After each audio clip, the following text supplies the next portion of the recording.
Coming in right on time. It is 2 o'clock Pacific, 5 p.m. Eastern on a Monday. How's my audio, friends? You sound passable to me. Precisely when Troy means to, exactly. Canst thou hear me on the chats? Well, happy Mumemo to you. Sounding good. Good. Yeah, as I was saying, it's a Monday. And Monday is... I sound good. Alex is a little quiet. Yeah. I know why. My gain's turned all the way down. Ah, well, you better turn that gain up. It's Mumamo. And I've been here the whole time. No, I'm not going to clip Sam's bit, but man, I like that guy. What a great job he's got. Working with all those cool people. And my future husband. Not Sam. Sam's not my future. Brennan is. But anyway, another topic, another time, another live stream. This is Mumamo. We are going through the Superteam Handbook today. We've got a backlog of topics. I know that makes people nervous, but don't worry, because you know who's on the job? Two gentlemen I have come to love and respect. It is the superheroes of my heart, Alex and Steve. Hi, guys. The feeling is mutual, Troy. How are you? Oh, now your gain is way back up. Yeah, you are right in it. I love it. 1 second. It was almost like you were like inside my head. Alex's giant head voice.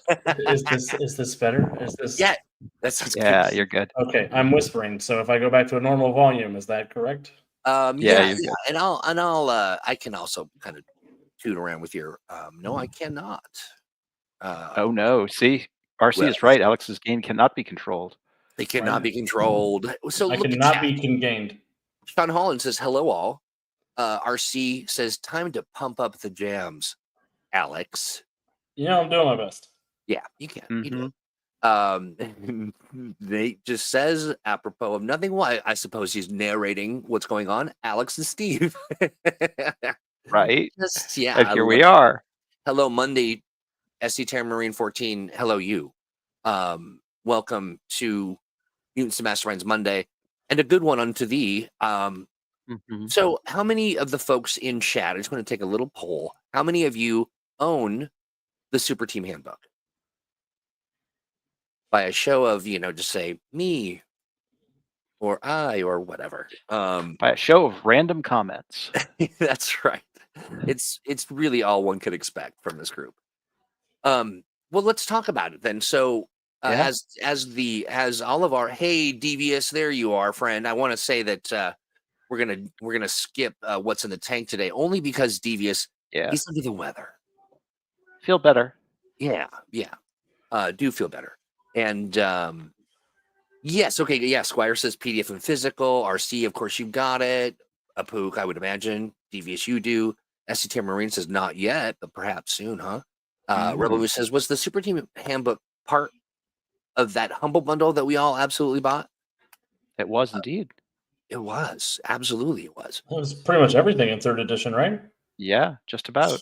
Yeah. Well, I mean, I'm not sure. What was it missing? Oh gosh, I don't know off the top of my head. Yeah, no worries.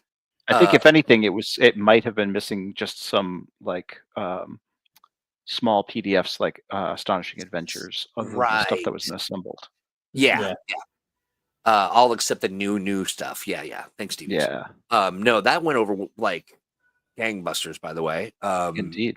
I think we raised nearly $4,000. Was that right? Closer to 8. Oh, 8 was charity. 8. Yes, yeah. For the charity that escapes me, I will look it up and share it. But yeah, it was World really. Kitchen. Thank you. I was like, is it World Conniption? I wasn't sure what was going on, but Yeah, they do great stuff. They're basically go They do. to areas that are like war torn or in tumult, and they provide food, a really necessary cooked food for people in kind of disaster areas. Really remarkable group. Yeah, and okay, David Bullock says, "I seem to have it, but the drive-through library hides it." Oh, well, you should buy it again. I think we were talking about the Humble Bundle. Yeah, says Jake Gray. Is this the Humble Bundle? Yeah. Yeah. Thank you, Devious. I'm so excited and proud of our community for banding together to raise that money. That was Me too. phenomenal. And it comes at a really Very, critical time. very needed. Yeah, absolutely.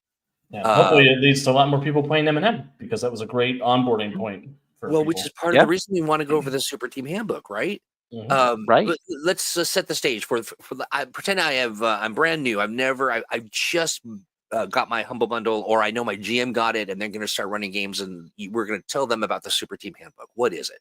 Yeah, so the Superteam Handbook, like it says on the tin, is a supplement designed to help you build superheroes who are designed to function as a team. Okay. Rather than sort of just a disparate group of individuals who all come together, this helps you make everybody feel cohesive and feel like they have a role to play on the group. Yes. And that doesn't mean they have to be like the X-Men where everybody is a mutant wearing the same uniform, or the Fantastic Four. It's these people come together as a team and they're designed to function as a group where, some superheroes are more, we're in a dynamic duo, or we're a solo superhero. This is designed to help GMs make a group game feel like a group game.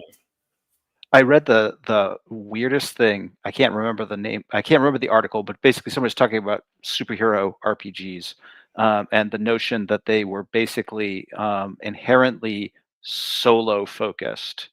And I was like, have you ever read a superhero comic? Right. Other than Superman and Batman? Right. It sounds like somebody who's been binging too much Batman. Because I was like, superheroes are all about teams. We love teams. Yeah, Batman's even got a family now. Right? I was going to say, even the solo guys just accumulate teams around them.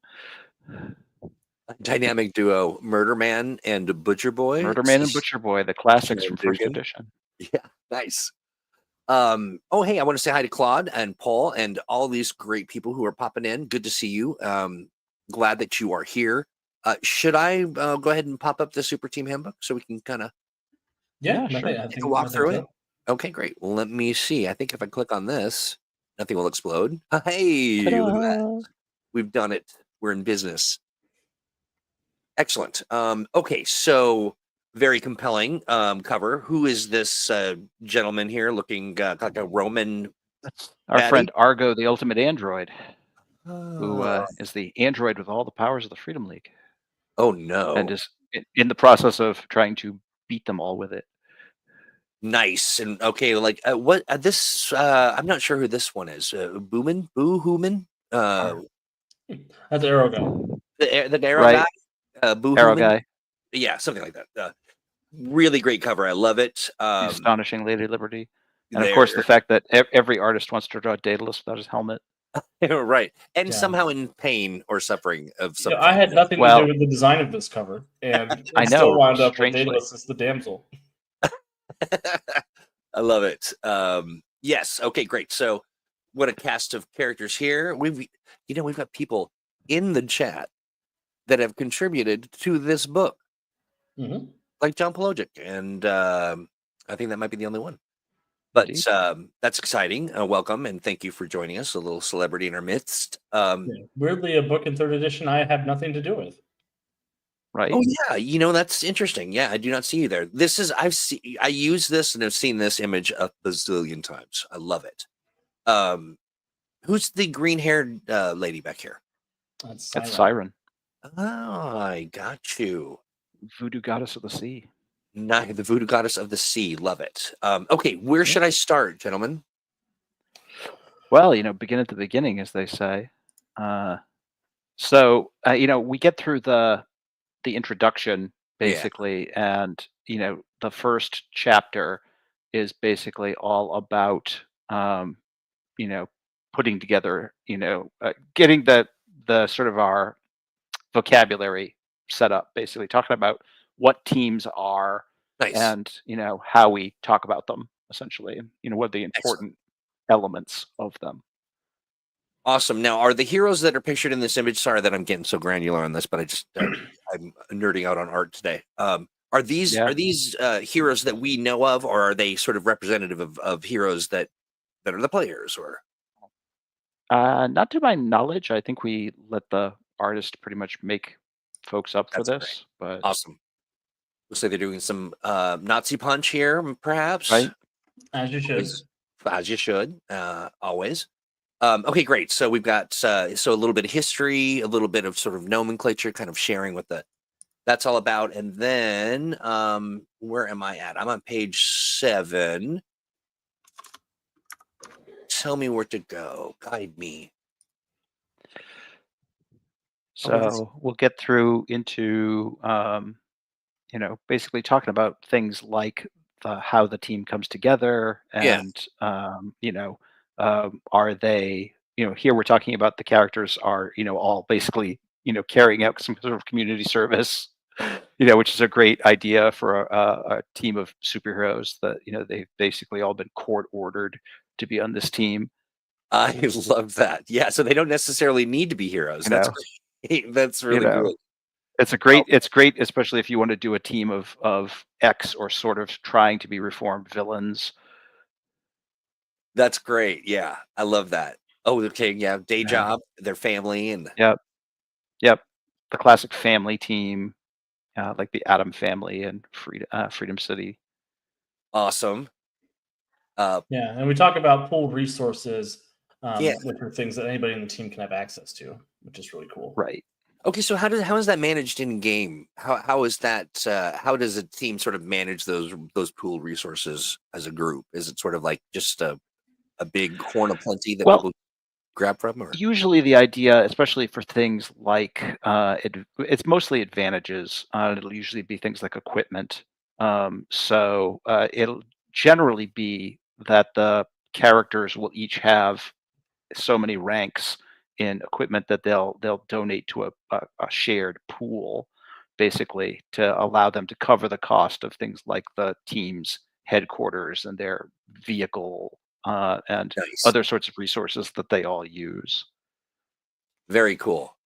And I like the way this is broken down. So it talks about the subject, pooled resources in this Hmm. case, and then the advantages, and then the concessions. Yeah, So it's sort of like the upside and the challenge, good or and the not so good points about that. yeah, yeah. I love that. All right, so now we're headed to United Principles power level. This is all just sort of different tropes that you can kind of adopt to knit your Yep. team together for some purpose. Or Yep. uh, Yeah, okay, and thinking about what kinds of different teams, like the family team, the reformed yeah, criminal team, the mega, like the sort of looking at a team as like a stable of characters that like people can put Hmm. multiple player characters into. Sort of if you're doing a Yep. Legion of Superheroes game, somebody might have 3 or 4 characters in that roster, and they pick which Yeah. character they want to play for each adventure. got you. That's great. A couple quick questions here. Nate asks. I'm going to make sure that I'm not missing anybody before that. If I miss your question, friends, do feel free to repost it. That way, I'm not chasing them down. Nate says, "Can you develop advantages that are based on members themselves? That was a certain element that are covered in the team that would give the team the overall advantage, like leadership or medic, or so does like a individual's power contribute to sort of Hmm. at a group advantage?" Well, there are certainly some advantages that are very teamwork focused and based on helping others, like leadership, for example. Um, Mhm. Whether or not you can say that the team or the group has that advantage, as opposed to a particular character, not usually, unless there's some way that sort of guiding non-player character has a role in things. Ah, yeah, So far as that goes, it's usually intended for basically a particular character to have leadership. Although plenty of teams in the comics have multiple leadership characters, Mhm. and there may be sub teams or field teams or characters who will step up and take over leadership if the regular leader is incapacitated, those kinds of things. Yeah, and Yeah. I've been And in Go ahead, please. I always want to encourage people to develop advantages that reflect things that your players are interested in. Mhm. Nate mentions like a special combo, so sort of like a fastball special. Yep. As like taking that as an idea, I've done advantages like that before, where it is each player pays part of the portion of the advantage, and they have that advantage just with each other. So, for instance, team attack or teamwork, but only for team attacks with X character as a feature or something like that. I played in campaigns where I was where I had telepathic powers and was able to link all of the minds of the people in the as a benefit for the team. I mean, that feels like a category too. That's a common team role we talk about, in fact. Yeah. Awesome. RC asks, I forget if this has been asked before, but if you had to pick a starting age that would go on the cover of the M&M line, what would you think of it as? So what's the minimum age? I mean, it's kind of hard to say. Yeah, I mean, I guess I'd probably go somewhere in the neighborhood of like 10. Yeah. But it depends on how, it depends on your approach to character creation and, how precocious, Right. your 10-year-olds are, so far as that goes. Stuff like the basic Heroes Handbook, easily you could do with a group of 10-year-olds, and just have them pick stuff for characters. So far as that. Yeah. I've run the game for early teens, and it's worked out pretty well. Yeah. I mean, in terms of gameplay complexity, it's certainly no more complicated than D&D. Right. You see, and I'm a big old nerd. I thought he meant what, like superhero age? Would we make the cover illustration? Like Golden Age or Silver Age or Bronze Age? Yeah. Right. And to Mastermind to Pook's point, because superheroes can be for any age or level of maturity, so can your games. The art in the book is PG, quite PG. I mean, there's maybe a little implied violence, but there's no I don't know, smoking or nobody. Well, no, I guess I did see a gorilla once smoking a cigar. But yeah. So it's all pretty PG. Yep. Generally speaking. Yeah. Let's see. All right, great. So hopefully that answers your questions.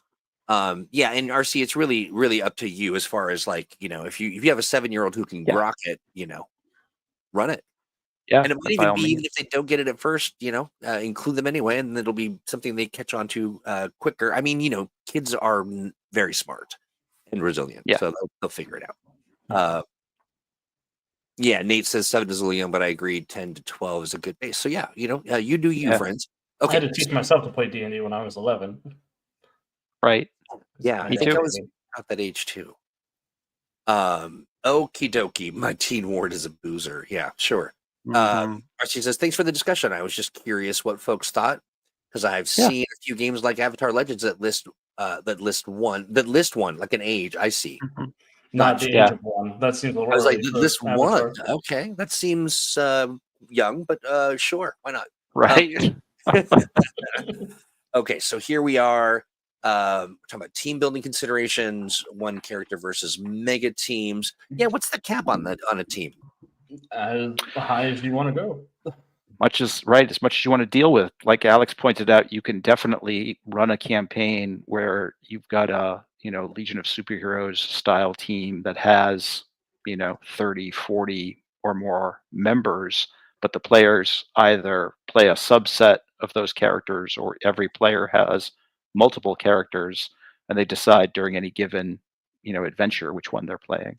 Yeah, I think the limitation is really more how many players do you want to deal with than characters. Right. Yeah. I mean, so if you're an Alex Thomas, you want 50 or 60 players at a time? Yeah, just a small tribe, just a small group of people who are just a small village. Yeah, yelling at me. Right. Tempo, glad to see you, and we are looking at the Superteam Handbook. So that's what we're talking about today. The team in this picture looks amazing, and I long for a write-up of them. Yeah, they are pretty darn cool looking. Right? Yeah, all of them are. That is great stuff. That kind of reminds me a little bit of maybe not. Remember who was the New Mutant that had the power to make you see the thing you want or hate or afraid of? I Are you talking believe about that she was. Mirage? Was it Mirage? Yeah, an indigenous Yeah. woman. Danny Moonstar. Yeah, she was Patchy. That's Still what it isn't. was. Yeah, yeah, Hmm. yeah.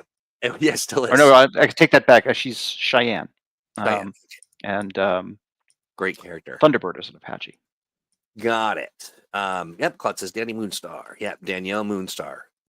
Big Yep. fans. Yeah, I love the New Mutants for sure. That's really kind of how I got my whole, superhero addiction started with that. Okay, so shared backgrounds versus open casting call. Oh, you know what I was going to say? I have seen GMs, and I'm wondering for the GMs in the audience. I've seen Mm-hmm. where they kind of preserve the main characters as it relates to Mutants and Masterminds as people that they're maybe subbing in for or working for, or like they're off on an away mission, so not to necessarily say B string, but kind of but yeah, so I've seen that happen quite a bit. Yep. How many of you GMs do you prefer to work with? Because we'll do it kind of anyway, as far as when we do our actual plays. But I'm just curious as to how many of you prefer to work with brand new characters, or if you, are working with kind of pre-gen established heroes from the book. Let's see. Okay, codes of conduct. Okay, yeah, what's this about? Oh, code of conduct is great. It's in addition to just sort of getting all the players on board with like what kind of team is this going to be, and how do the team agree to get along and do the things that they do.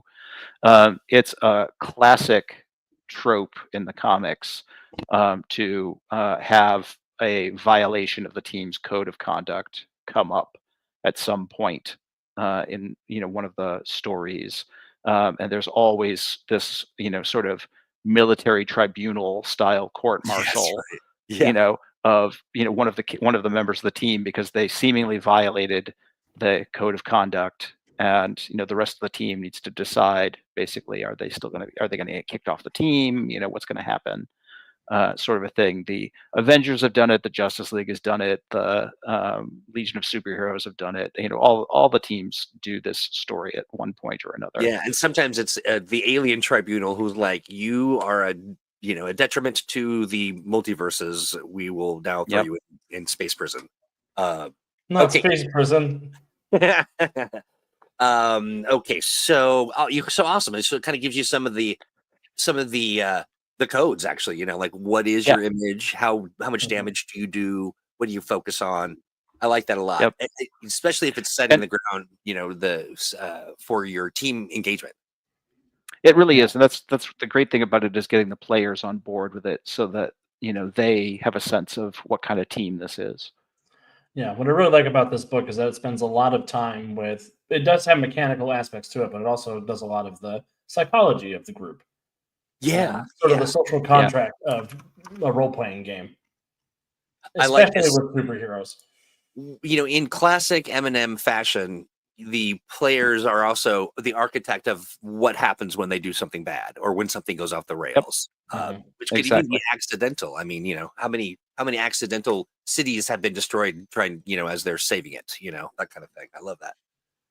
Okay, so great. Yeah, so some really great suggestions for consequences, which is fun. Okay, so now we're kind of talking about team drama. Team drama. Yep. I love that. Let me know if I should jump ahead as well, because I know we've got a lot of stuff on here. Yep. So should I jump to a different? Head on over to 18. That's where we get to our problem concepts. There we are. These are the character concepts that don't fit into teams well. And we talk particularly about this and the degree to which the game master is going to want to say no, or try and find a way to fit this character in, but keeping in mind that oftentimes they just don't fit very well. Yeah, there's a lot of really good information in here to go over during a session 0 when people are presenting their character concepts. I also love the fact that we are playing advocate for the devil's advocate. Right. It's great. This is great. Interesting. The best. I bet that's a thing that GMs across the land have had to deal with. Oh yes. Yeah. That's so great. And there's room for that concept to a degree, as long as what the character is best at is a specific thing that is not going to become a problem. Right, right. And if they're not so good at the best at everything that nobody gets a Yeah. chance to be Right. best. Like Wolverine's Yes. idea of being the best there is at what he does, and that being violence is not good for a group player game. Right. Right. So would he fall under the lone wolf category? He I does mean, actually. and the antagonist and the best. Yeah. Wolverine's sort of a Yeah. problem all around. Yeah. Yeah. He is sort of a. But Look at these guys. the great example of Wolverine is oftentimes, depending on how he's written, he's the exception that proves the rule, because he is a lot of these things, but he's trying not to be. You know, he's trying not to be a killer or a lone wolf or any of those things anymore. Right. And so that kind of plays into why he's on a team and why he is, you know, with these other characters. And that's an effective way of playing against some of these sort of stereotypes. Got it. Got it. So interesting. So it would be a very interesting conversation between the GM and the player to say, you can be this hero that falls into these categories that's fighting against the grain of, you know, that's trying to change or turn over a new Right. leaf. Yeah, Yes. it's really important to interrogate why you're interested in that archetype for a role-playing game and how you can make it work in a game that is meant to be cooperative. I love that. Because a lot of people say, that's what my character would do, but you made your character an asshole, so that's on you. Just make a Right. character who doesn't suck. Yeah, absolutely. But also, I love the notion of let's have some truth here. Let's interrogate what are the motivations here. You'll Right. get that itch scratched in another way if you are, you know, collaborating or. Yeah, I and love weirdly, Okay. you'll have a better time as a lone wolf, especially if you work with your group to figure out how to do your lone wolf stuff. Right. Some good soup says, "What if I'm Let's- best in friendship?" Right. What if the real lone wolves are the friends that we made along the way? Right? So Troy, Sorry, Steve, skip go ahead ahead. to page 22. 22. This is where we get to this 2-page spread is, in my opinion, worth the price of admission by itself. Okay, what am I looking at? This is great. This is the team themes generator table. Nice. Where you can randomly come up with themes, things that your team is focused on or a team is focused on, and of course the amazing random team name generator for folks who are stumped for what they are going to call their newfound There it team is. of heroes. I love it. How funny. Well, you know what? I'm going to roll up a name for chat real quick. Oh boy. Start with 1d20 first. Got the D20. Yeah. I rolled a 14. You have Okay, noun so it's of noun of adjective.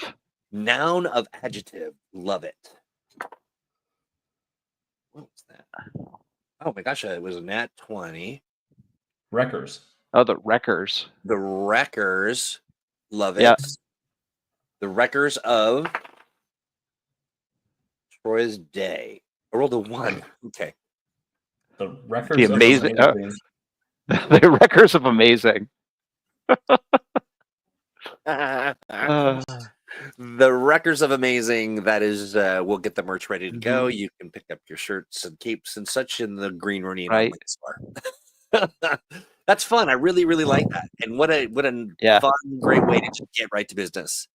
And although the 20 result on the name format is just for the noun column, you can actually basically use every entry on the table as a definitive article and just put the in front of it and call that a team. Yeah.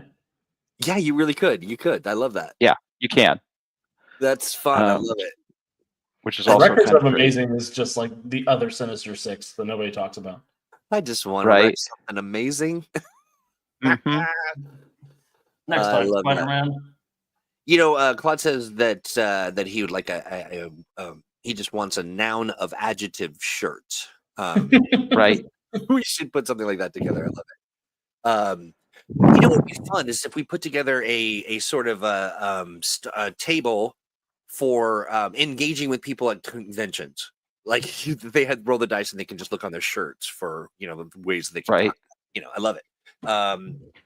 Great merch ideas. Okay, so now where we're headed to.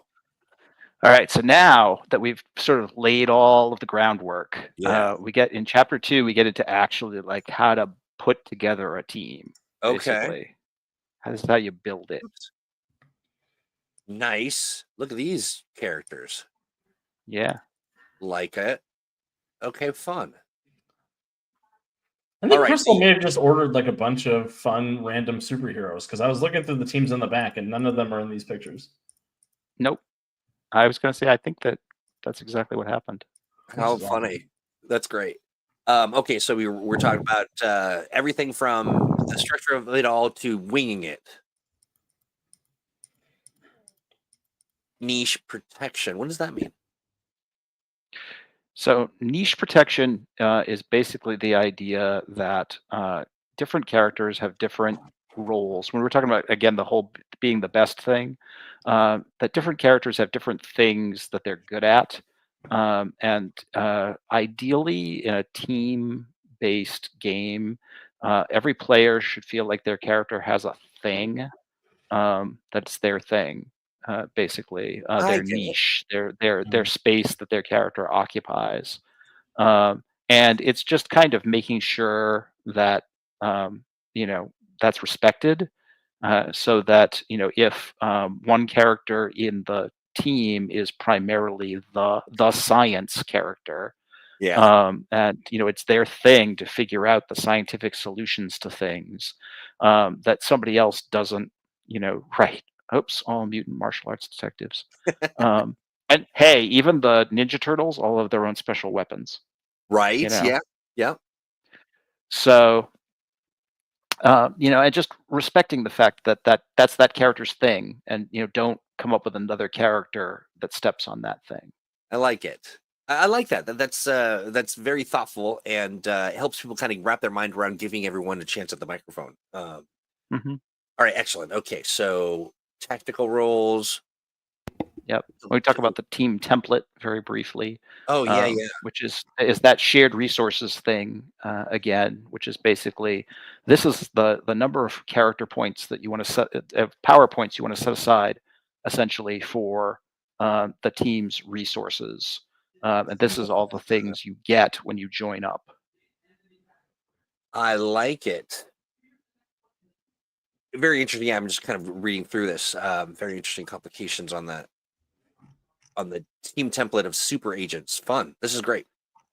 Mm-hmm. And okay. the next section is really cool. It breaks down tactical roles and concept roles for the characters.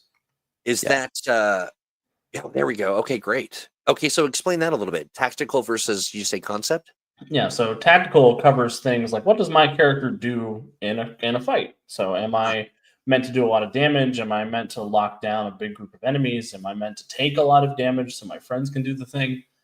And it suggests powers, it suggests advantages, and how to what you should be emphasizing and what you should be downplaying in your character to make them work with everybody else, so that everybody has a role to play in the combat aspect of Mutants and Masterminds. Nice. Where the concept is more about personality traits and how they sort of fit in as a group. Right. Like who's the brain of the operation, who's in charge of, who's the charming one, who's the wild card. Yeah. Got it. All right, yeah, I got it. Okay, interesting. So now we're talking about roles. And flex is the role. It's the type of.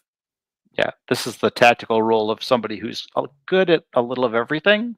Sure, I like it. Can kind of fill in. Okay, they're not meant to be. They're not meant to be hard and fast rules. They're just how do I build myself to fill a sort of niche that way. I like it. Yeah, yeah. Oh, and then I think that definitely is important to say is that these are guidelines and, not like strict edicts that if you'll get your Absolutely. hero card taken if you don't adhere to. Awesome. Yeah. Okay. So, And the other thing I really like about the concept roles section is it includes plot points for the game master to pull ideas for an adventure centered around certain characters. And there's a list of complications that are good for those kinds of characters to be thinking about. I need a complication for my hero. What's something I can do that will come up in the game? I like it. Yeah. Here we go. Plot points. Great. Yep. And these sections sort of mix and match.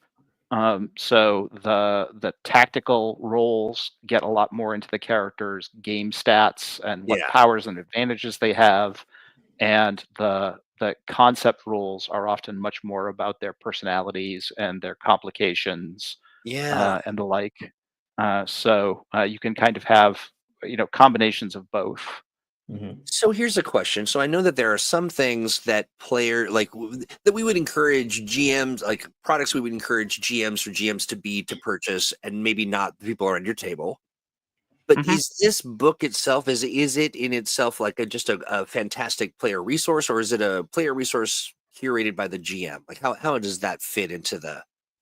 Well, what I love about this book is that it is useful for both. And it doesn't really, it's not sort of like a lot of other RPG books where it is divided into this is the player information, this is the game master information.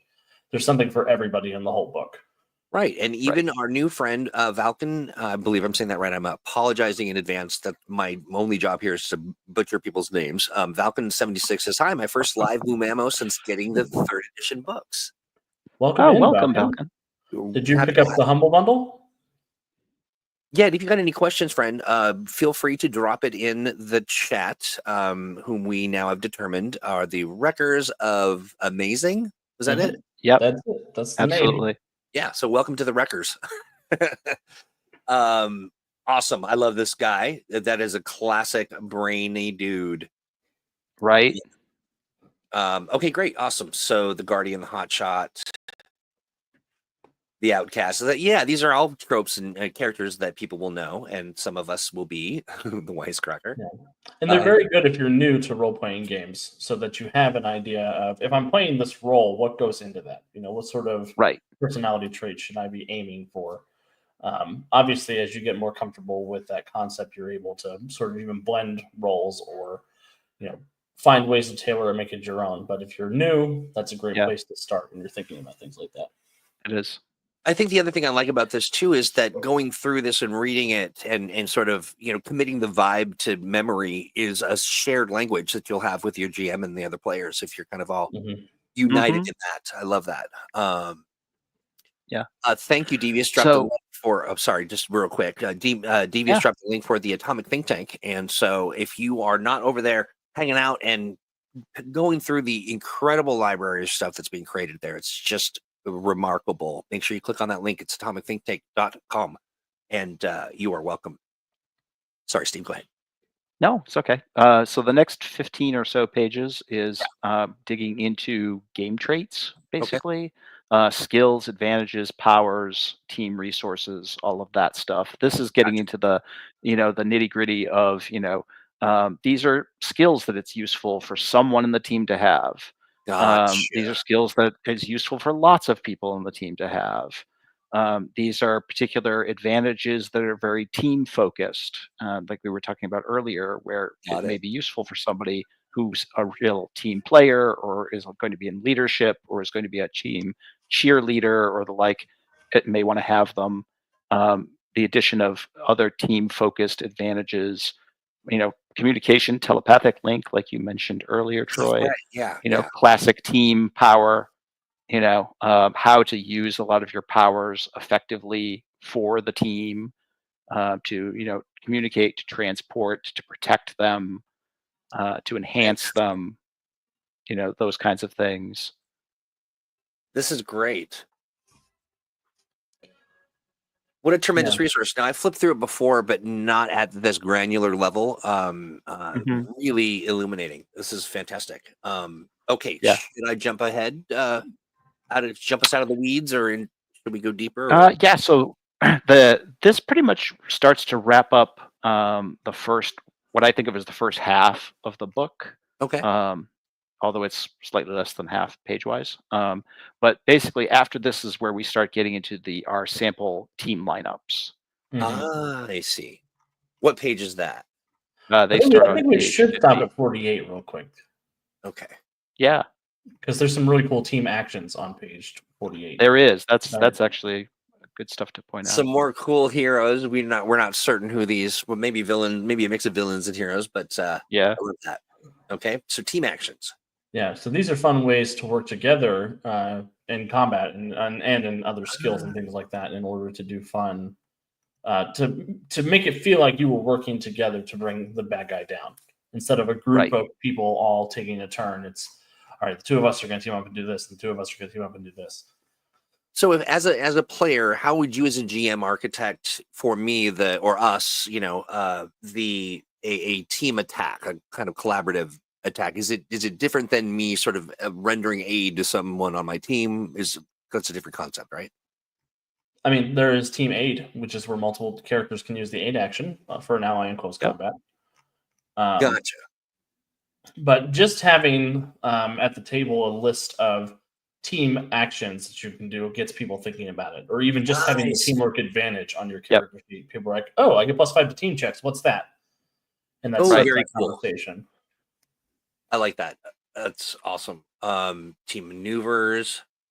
And it behooves you as the GM, especially if the villain that they're going up against is several power levels higher than them. If they do a round of everybody took attack and nothing happened, it's good to be like, if you team up, you might be able to do more damage. Yeah, Nate, and you're right. When we're Yes. talking about the team maneuvers, we're talking about things like the fastball special. Yeah, indeed. Love it. Let's see here. A team throw of one. and slam attack. A strong character picks up a teammate and throws them in a foe. I love it. Yep. Let's see. A team of one. Can a character make team attacks by themselves? Oh, I see. So Not it's just going to generally, but yeah. we do talk about there are some instances where characters can effectively summon or create their own team, of minions or summoned characters or that sort of a thing. So there may Hey, be Dominic. places where team attacks have a play there. Yeah, absolutely. Hey, Dominic. Good to see you, my friend. Dominic says, "I love the Superteam Handbook." Glad to hear it, friend. Good to see you as well. Team power stunts. Okay, that's cool. Yep. And way to combine your power descriptors to make fun and interesting combinations. That's to cover things like whenever Iron Man hits Captain America's shield with his blast and they reflect it off on something. Or yeah. Yep. Or Thor hits Iron Man with his lightning to charge up his power. Now, what is this? How to read a team entry? Is that just the mechanics? This is just the breakdown of how the teams are described, basically, in the see. following sections. Gotcha. Oh, great. That's great. Awesome. Yeah, the team has their team template, their shared resources, their roster. That's just the description of how to break it down as you're going through. Yeah. And this is probably more GM oriented. Yeah. Unless you're using these teams as the player characters for your game. Look at this. Although they can also provide some useful examples for players, just in terms of how different teams come together and work out, and just concepts for teams. Yeah. Players looking through the team section of this book could be like, "Hey, I want to do a campaign like this. This team sounds cool. Even if we don't play these characters, I want to do something like." Unique, where we get to all play different, heroes from different countries who are all, teamed up by the UN to save the world. I love that. Unique. That is just, that's very fun. And I love this art too. Look at this big bad guy. Right. The ruby forehead. Malidor the Drow, really dramatic. Right. So this is breaking down that team and the people that are on it. Cool. That's artist incredible. Yeah. Use them. Oh, there's a lot of them. I'm just looking at this particular one right now. I'm not familiar with the signature. I bet you Chad knows. They were talking about the artists that contributed. Very cool stuff. I love it. Okay, so now where should I hop to? Black Very. Oh, that's Foch. What's Foch's first name? Alberto Foch. Yeah, is it Fochi or Fauché. Foche? Gotcha. You know, it's one of those names that I've read a million times. Then I say it and it's wrong. Okay, very cool. This is some great stuff to kind of, if you just want to almost add water or just add person and distribute a team, and they can kind of use these to get into it. And and these are teams of all kinds of different power levels. So they can be dropped into your ongoing games. They can be the great groundwork for the game that you want to run. But all the characters on the team are the same power level. I see. So is that typically what a GM would want to do, is create a team where they're all kind of sharing the same power level, or will you have disparate power levels in the mix? That's my preference personally, is to do all the same power level, but you don't have to. Got it. If you decide not to, you have to make some accommodations for the lower power level characters to feel as useful as the higher power levels. And that comes down both to you from a adventure design perspective, or even at a character level, maybe giving the lower power level characters more power points, so they've got a richer depth of things they can do. Yep. God, this is just a great book. I love it. So another question. It's full of great ideas. Yeah, it really is very inspirational. So here's a different team type, right? Yep. Yes, this is The other point is that all of the sample teams are meant to spotlight different kinds of teams and campaigns to give you a real range of power levels and play styles. Like it. Yeah, Project Freedom is sort of like that Task Force X Thunderbolt style game where it's anti-heroes or reformed villains who have to do something for the government because they said so. Nice, great characters here. And let me know if you want me to jump ahead. I get a little nerdy and start looking at Fortress America's artwork. Sort of the rest of the book. Yeah. These teams. I dig it. Very the much so. Exorcist. I love that. That's a great name. A good pun name. Love it. And he's looking very exorcised. Yeah. Queen of Hearts, great art, beautiful. Love it. It seems I might have seen hints of this character elsewhere in the world. The Weather Mistress, nice. The authors on this book also did a pretty deep dive on Earth Prime lore to come up with a lot of their team concepts and characters. Very cool. This is it looks like they're on a charcuterie board, perhaps. Wow. Cutting carrots, and there's a hamburger in there somewhere. Yeah, like the Outliers. Okay, yeah, this is a classic. A classic type. I like that. These are the characters who are dealing with the really weird stuff. Yeah. Yeah, this is like the Doom Patrol or the Legends of Tomorrow, or so like maybe the Micronauts, would that kind of fit into that category? Sort of ish. So. Yeah, they're dealing with weird stuff, but maybe not the kind of weird stuff. That's okay. I love this. Now, I think it was Claude. Was it you that said that your favorite NPC was Inside Man? Was the Inside Man? Yeah, I think that was Claude. Exorcist and Weather Mistress both date back to first edition M&M. I love it. Do indeed. Inside Man kind of reminds me of Rip Hunter. Who's that? It's the Time Lord who brought the legends together. I see. I see. Very cool. Valken, you can ask any question that doesn't have to do with this book specifically here in this chat. Absolutely. Absolutely. They are here for it. Yeah. You're welcome to ask here in the chat as well as over on the Atomic Think Tank. Yeah, absolutely. We are all listening. And there's so many great resources over there, in addition to just people who know M&M through and through and are absolutely. Where can I ask something? Okay. So let's see. I have a new former paramilitary villain named Major Terror. I like that. That's a good one. It's a great name. Let's see. Friendly Neighborhood Chickens here says, I also have a question for afterwards, if that would be all right. You know what? How about for now words? Like that's my preference would be for currently, not afterwards. No. That's if you get questions, throw them up. Yeah, let them out. Seism. Is that how you say that? Seism? Seism. Seism.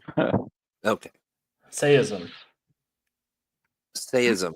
Seism. I'm not Okay. sure. What are their powers? The powers are Seism, I assume, because their powers are seismic. That's what I was trying to see that in their power section there. powers and abilities. The heart transplant of the Vibrational. superhero. Oh, I Oh, see. Yeah. It's probably seism then. It's probably seismic, but without Gotcha. the Yeah. ick on the end. Love it. The bastard Yeah. with a change of heart.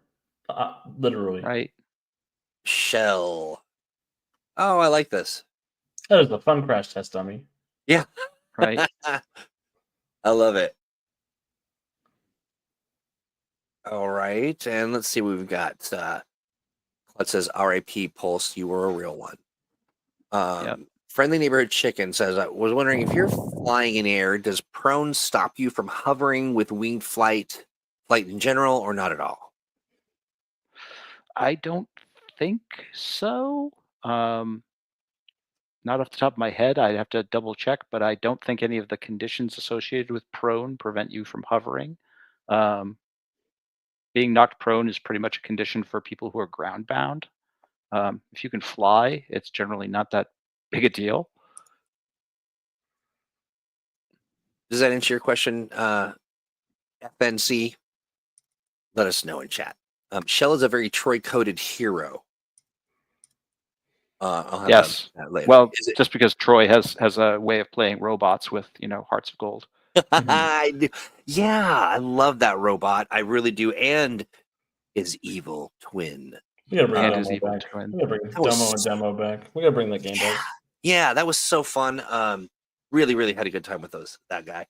Hadn't quite yet met my evil I don't know, nemesis, but looking forward to it. Mhm. Protecting the world that Yes. hates them.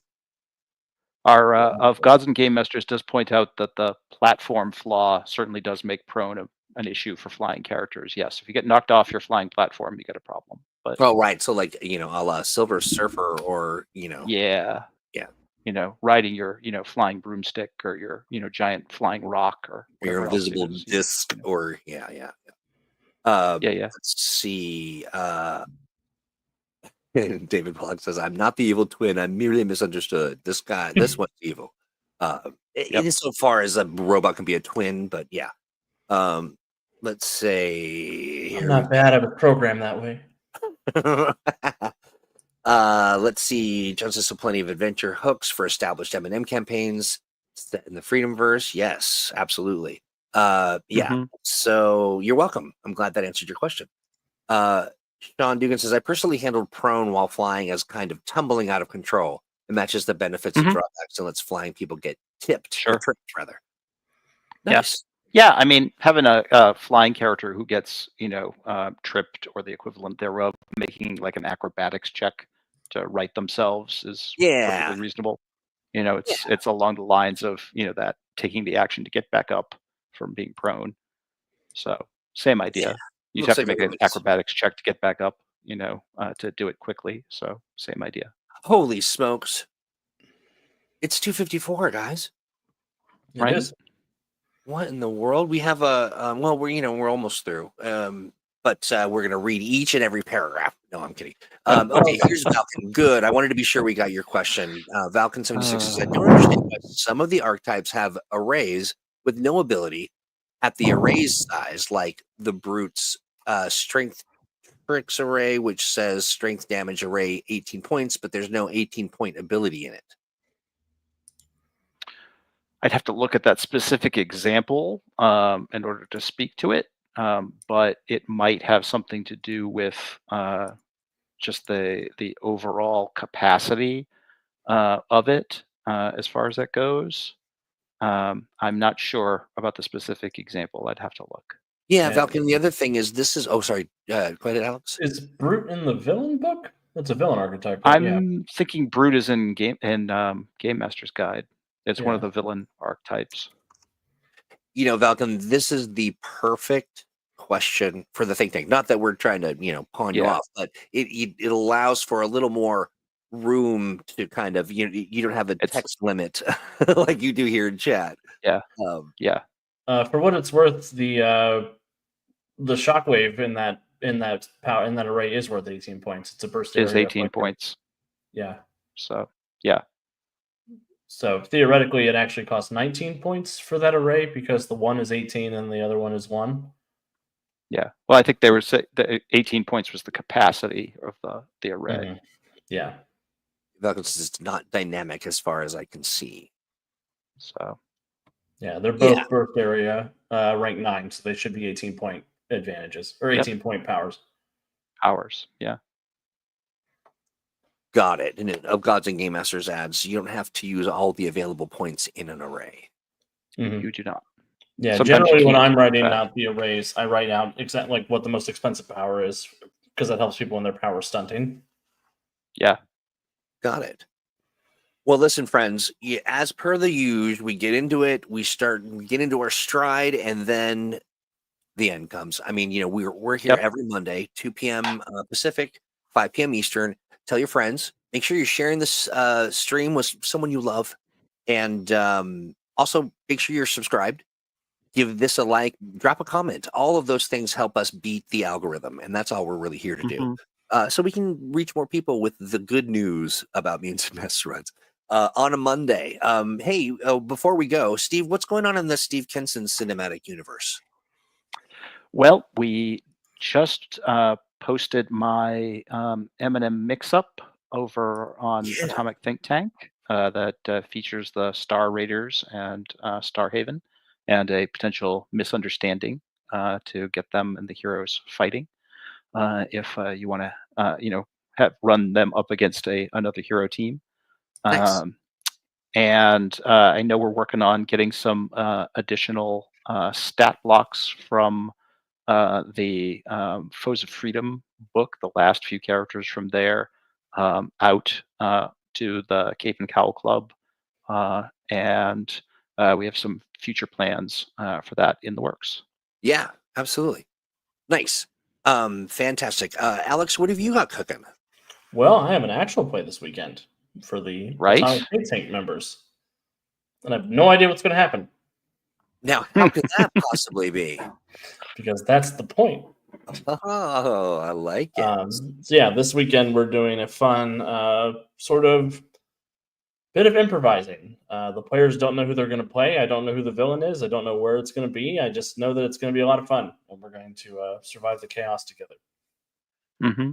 Exciting, yeah. So, so it's kind of random stuff, and maybe you don't want to get too much into it, but the mechanics of that, I bet it would be a great, joy of game mastering kind of thing. Mm. Yeah, I actually think I am going to do a joy of game mastering tomorrow to talk about a fun topic I learned about this weekend while I was away at UConn. Nice, right? Holy smokes! Okay, listen, I'm looking at the tank. Sorry, guys, one quick second. It looks like. Who did I see that said that? It was so if you've signed up for the tank and you haven't got approved yet, you might want to check and see, because I don't see anybody right now waiting for access. Approval. Yeah, I don't see that. I see everybody is pretty much, and the only time that I've ever rejected somebody is when they've just put garbage in or they've said something nasty, and that happened once. And so, there would be no reason why you would not be able to, as far as I know. But yeah, go ahead and check out one of the links that Devious has dropped, and you'll get in right away. I believe Devious, you're sharing your direct link. So awesome. I'm looking forward to that. So that's going to be on, do we say Saturday? Saturday, yep. Yeah, and that's is it 2 or is it? I think it's 2 your time, 5 my time. That's right. That's right. We generally try to do that around 2 o'clock. Yeah, Pacific, right. But we'll get some information. Thank you, everybody. Yeah, 5 p.m. EST. Yeah. Wait, what? Oh, wait. That's also Joy of Game Mastering. Got you. Yes. I was looking at it. Or whatever time will most freak Troy out. That's right. Why are we live? That did give me a one time. Okay. Well, so awesome conversation, guys. Thanks so much for hanging out and dealing with all my dumb questions. But well, really great that we've got a name for the chat. That really captures their essence. And yeah, I think that we're right at 3:00. We are on time and we are leaving on time. It is a beautiful day to be Right. What a to be notion. hanging out on Moomammo. All right. Awesome. I'm going to play this little music. I'm going to do a little transition, but there are some things I want to talk about, and we'll do a little mini what's in the tank. Cool. Well, goodbye. Bye, everyone. guys. Bye, everybody.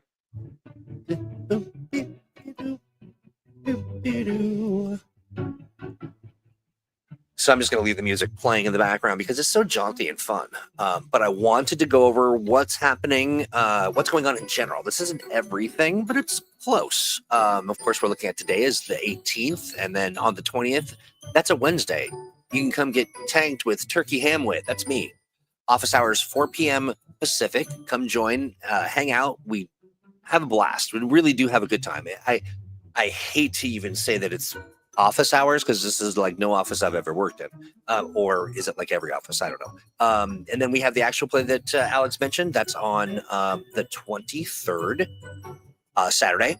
That'll be a lot of fun. We have the next Moomammo on the 25th. Another Get Tanked with Turkey Hamlet. I want to do some games, something festive, something holiday-like on the 27th, and then the 28th, as indicated by that splat of gravy.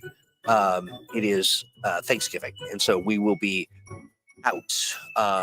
And I think that is. Oh, I do also want to say, just as a kind of fun mention, we had our 1,000th member, and we gave 1,000 codes for $5 off. It's like 1,000 high fives is the idea, and the code is 1,000 high fives. So if you've got one of those, or you maybe reading this code now, once 1,000 of those codes are done, we will no longer be running that special.